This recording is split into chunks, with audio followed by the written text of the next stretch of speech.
Steve here with Table Rock Tea Company. This is a video that admittedly I have no business making. It is how to sharpen the chain on your chainsaw.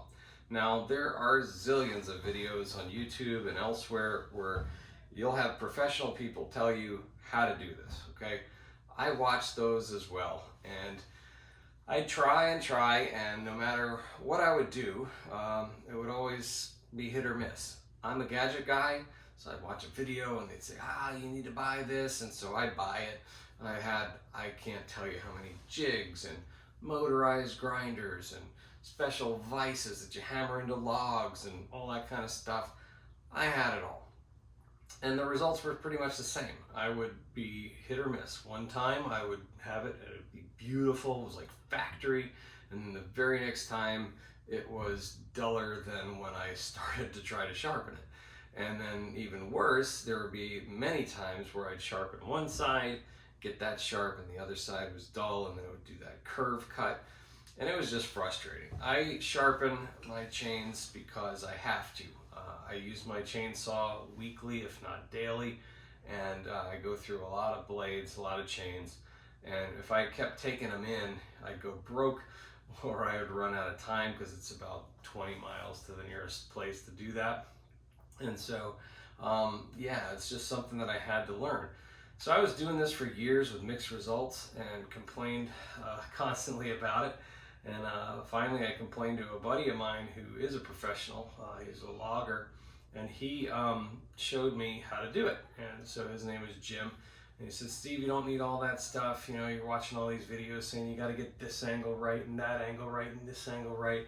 It's like, that's so confusing. He's like, look, 5 minutes and I will show you how to sharpen your chainsaw, and you only need one tool. You just need a file and really a vise to lock your chainsaw down to. And that's it. I have a Sharpie in my hand because I use that to mark the first tooth that I start with. But other than that, he was right. And he said, I'm going to show you one edge. You only have to worry about one edge. If you get that one edge right, all the other angles have to be right to get that edge. And so this will make sense hopefully pretty soon, okay?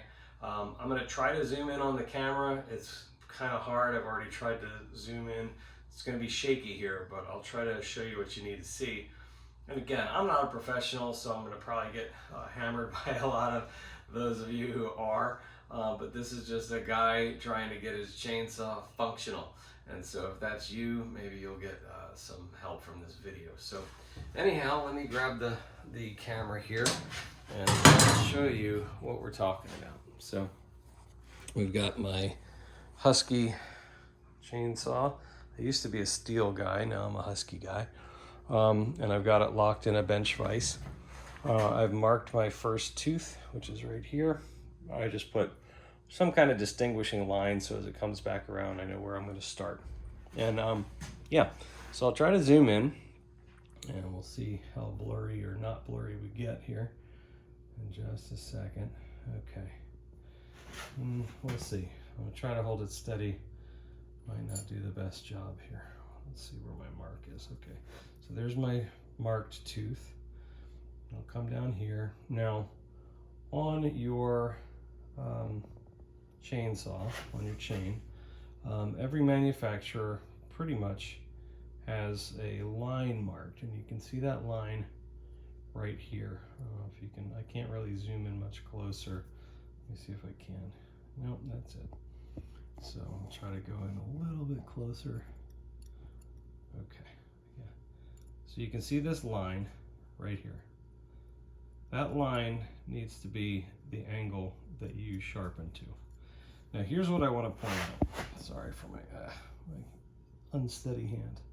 This is the part that I want to show you. The only edge that you have to worry about is this lead edge here, okay? You don't have to worry about underneath and all of that weirdness under there, because if you get this lead edge correct, okay, you get that lead edge correct, all the rest has to be correct. And I'll show you what I mean in just a second. So if you look at this particular tooth, right, you can kind of see there's a chunk out of it here, little chunk out of it there, all right? But what's really important to keep in mind is this right here. You can kind of see this dark part and then this light part, okay? You can see how it's a little rounded right there, okay?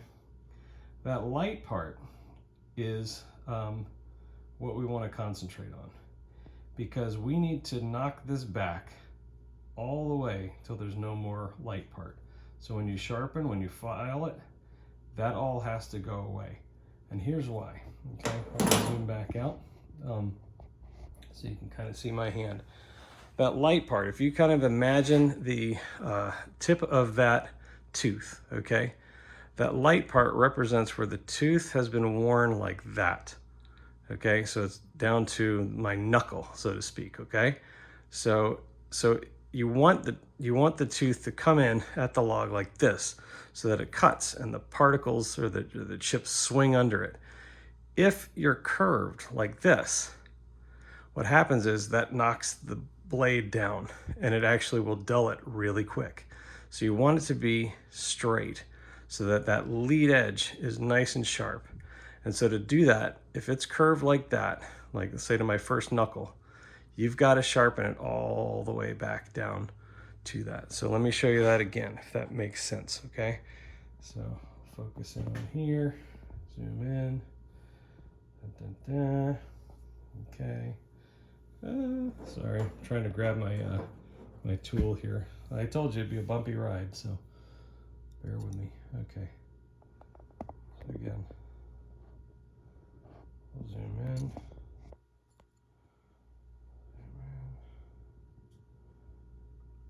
Okay, yeah, it's having trouble zooming in here. There we go. All right. So again, you can kind of see, here's the light part right there. It kind of curves around. Okay. I guess I could draw it with a Sharpie, but I think you guys get the idea. So anyway, that's kind of what you want to do. And if you do that, let me zoom back out. So there you go, I'll flip around. If you do that, then what happens is, in order to get that edge straight in line with the manufacturer's etching and pulled all the way back so that there's no more of that light curve part, it means that you've gotten the other angles correct, because you can't have it straight on the one edge if you've made the others wonky.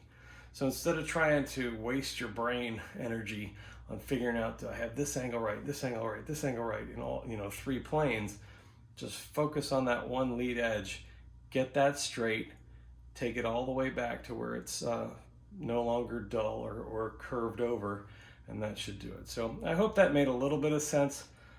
Certainly make comments below.